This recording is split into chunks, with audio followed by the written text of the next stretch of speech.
Hello, gawa tayo na ulam na less than 100. Mantika, sibuyas, kamatis, bawang, nor. Kasi sa inyo kung gusto niyo ng nor. Konting baboy, pampalasa. Ang ating gulay. Wait lang.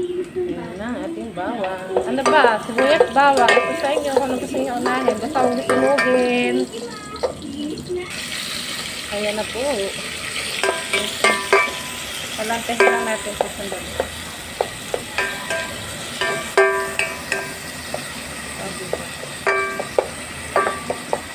Sabay na kaya natin yung giniling para mag-combine sila dyan. Tapos, palantahin natin yung sandali lang po. Wait lang, palantahin lang natin. Ayan po, palantahin lang natin. Yan. Oh, hindi pa, konti pa.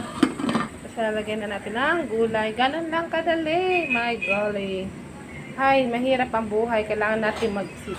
Ganyan po ang kailangan natin. Talagang halos durog-durog. Para kumapit po yung lasa ng ginisa natin sa gulay. Tapos po yung baboy, talagang lutong-luto. Lutuin nyo po yan ah. Huwag po kayo nagmamadali magbuka. Maganda po talagang ginigisang maigi ang baboy. Diba? Durog-durogin nyo yan. Nakulat-lat nyo. May buo. Ganyan-ganyan din siya. So, ganun po. Kakasipag. Alam nyo po, mahirap-hihirap sa akin na magluto. Tatiming nila na paaga ang lola nyo. So, ayan, luto tayo. Wait lang po. Ayan na. Nalagay na natin.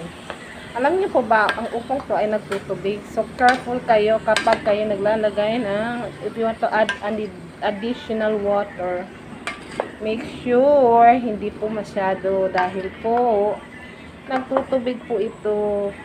Kaya maganda nga po siyang ulam din eh. So, marami siya pong water content.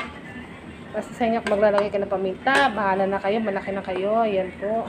Less than 100 na ulam. O, diba? Ilang tao na papakain na natin nito? Siguro mga 4 o 5. Lagyan nyo na sabaw para sa mga bagets. Diba? Sabaw lang, okay na sa kanila. So, maglalagay tayo ng sabaw. Maganda po ang sabaw ninyo yung kulo na tubig. So, konti lang. Yes, konti-konti lang. Ganyan lang. Okay na sa amin. Kami lang naman. 3 lang po yan. May matitira pa yan dyan. Mga kasipag, takip ulit. Yes, wait. So, ito yung chicken cube. Ilalagay natin ito, mga ka... Ay, hindi. Pork pala ito nabili ko. Ano ba yan? Pork pala ito. So, nasa sa inyo kung gusto niyo magdagay o hindi. It's still up to you. Basta ako maglalagay kasi ano ko na yan. Basta, yun na yun. Okay, lagay na natin. Yan. Yan na natin chicken kumulo. Mamaya, tikman na natin kung anong kulang. Pwede maglagay ng konti asin o pwedeng toyo. It's still up to you. Bye-bye na muna!